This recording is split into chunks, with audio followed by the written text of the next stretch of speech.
बिस्मिल्लाहिर्रहमानिर्रहीम। अब हम लोग नेक्रोसिस और एपोप्टोसिस का देखते हैं। ठीक है, नेक्रोसिस का हमने सबसे पहले देखा था कि देखो सेल स्वेलो हो रहा था, सेल जो है वो स्वेलो हो रहा था। उसके बाद उसकी जो न्यूक्लियर है ना, हमने न्यूक्लियाई के बारे में भी देखा था, उसकी काइनेसिस, कैरियोसिस और कैरोलाइसिस हो रही थी। ठीक है, उसके बाद जो प्लाज्मा मेम्ब्रेन थी, ठीक है, वो डिस्टर्ब थी। सेलुलर कंटेंट्स, इसके एंजाइम्स जो है वो लीक आउट कर रहे थे। फिर जो इन्फ्लेमेशन हो रही थी, ठीक है, वो लीक आउट करके इन्फ्लेमेशन भी कॉज करवा रहे थे। ठीक है, फिजियोलॉजिकल पैथोलॉजिकल में मतलब बात करें तो ये मोस्टली जो है ना पैथोलॉजिकली ही होता है। एपोप्टोसिस की बात करें तो सेल अगर स्वेल कर रहा था तो इधर आके ये श्रिंक कर रहे हैं। ठीक है, और इसके न्यूक्लियस क्या हो रहे हैं कि फ्रेगमेंटेशन हो रही थी न्यूक्लियस की, न्यूक्लियोसोम साइज फ्रेगमेंट्स में। प्लाज्मा मेम्ब्रेन की बात करें तो वो इंटैक्ट रहती है, जबकि नेक्रोसिस में जो है वो डिस्ट्रक्ट हो रही थी। ठीक है, फिर सेलुलर कंटेंट्स की अगर बात करें तो वो भी इंटैक्ट रहते हैं और जो है वो एपोप्टोटिक बॉडीज़ में रिलीज़ होते हैं। मतलब बॉडीज़ बनती है एपोप्टोटिक बॉडीज़, उसमें जाके जो है ना वो रिलीज़ हो रहे होते हैं। फिर जैसे इन्फ्लेमेशन की बात करें तो एपोप्टोसिस जो है ना उसमें इन्फ्लेमेशन नहीं हो रही होती है, ये फिजियोलॉजिकल होता है। एपोप्टोसिस में ये है कि इसे जो है ना मस्ट बी एलिमिनेटेड। ठीक है, इसे एलिमिनेट किया जाता है, उसे होस्ट रिएक्शन एक से चाहिए होता है, होस्ट सॉरी। ठीक है, ये लिखा हुआ है मस्ट बी एलिमिनेटेड। ठीक है, इंसाइटिंग अ होस्ट रिएक्शन, इसे होस्ट रिएक्शन भी चाहिए होता है और इसमें इन्फ्लेमेशन जो है वो इंड्यूस नहीं हो रही होती है। फिर दूसरी इसकी बात करते हैं कि जब सेलुलर फंक्शन, इस पैराग्राफ में मैंने बताया था कि सेलुलर फंक्शन सेल डेथ होने से पहले ही, बहुत पहले ही जो सेलुलर फंक्शंस है ना वो लॉस्ट हो जाते हैं, उसके बाद जाके सेल डेथ होती है। जो मोर्फोलॉजिकल चेंजेस भी है ना वो पहले लॉस ऑफ फंक्शन, मतलब पहले लॉस ऑफ फंक्शन होता है, मतलब वो सेल काम करना छोड़ता है, उसके बाद मोर्फोलॉजिकल चेंजेस आती हैं। इसमें एग्जाम्पल भी दी हुई है कि मायोकार्डियल जो सेल है ना, ठीक है, मायोकार्डियल सेल जैसे ही उसको इस्कीमिया हुआ है, ठीक है, इस्कीमिया, ठीक है, उसकी वजह से जो है ना वो देखो मायोकार्डियल सेल्स जो है ना वो नॉन कंट्रैक्टाइल हो जाएगा 1 से 2 मिनट्स ऑफ इस्कीमिया।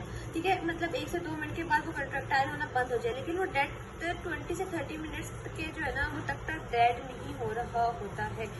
ठीक, और जो मोर्फोलॉजिकल फीचर्स है हमें लाइट माइक्रोस्कोप से जो है ना वो 2 से 3 घंटे बाद नजर आ रहे होते हैं डेथ ऑफ सेल्स होने के बाद, लेकिन लाइट माइक्रोस्कोप से नहीं नजर आ रहे होते, इलेक्ट्रॉन माइक्रोस्कोप से 2-3 घंटे डेड होने के बाद नजर आ रहे होते हैं। ठीक है, ये हम लोग ने इसमें किया।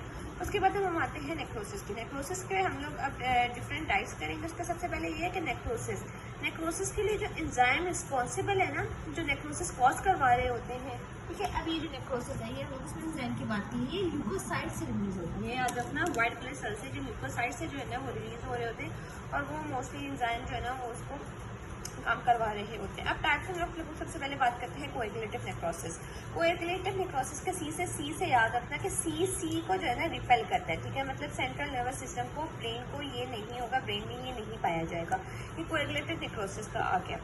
अब कोएगुलेटिव नेक्रोसिस में क्या क्या होता है कि एक तो ये सबसे कॉमन टाइप है नेक्रोसिस की।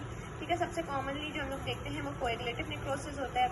अब इस्कीमिया जो है ना, इसकी इस्कीमिया हो रहा होता है। अब देखो नेक्रोसिस उसी वक्त होता है जब कोई प्रॉब्लम होगी, तो इसमें इस्कीमिया हो रहा होता है। इस्कीमिया जो है ना, अब ये इस्कीमिया करता है, एक तो होता है हाइपोक्सिया, ठीक है, दूसरा होता है इस्कीमिया। इस्कीमिया क्या करता है कि इस्कीमिया जब मतलब ब्लड सप्लाई नहीं होता, वो प्रोटीन्स को जो है ना वो डीनेचर कर देता है। ठीक है, और उनको कोएगुलेट बना देता है, डीनेचर करके कोएगुलेशन करवा देते हैं। और जो डीनेचर है वो प्रोटीन के साथ साथ एंजाइम की भी हो रही है, याद रखना, वो एंजाइम की भी साथ डीनेचरेशन करवा रहा होता है और ये कोएगुलेटिव नेक्रोसिस में होता है। ठीक, और हार्ट जो है ना वो मोस्ट कॉमन ऑर्गन है, और जो ब्रेन है उसको हम लोग ने देखा सी को रिपेल कर रहा होता है। फिर मॉर्फोलॉजिकल चेंजेस की बात आते हैं तो ये ड्राई, पील, येलो कलर की कोएगुलेशन हो रही होती है। ठीक है, किडनीज और स्प्लीन में अगर बात करें वो वेज शेप की होती हैं, तो वेज शेप का ही वो जो है ना वो कोएगुलेटिव नेक्रोसिस हमें माइक्रोस्कोपिकली क्रॉस में नजर आ रही होती है।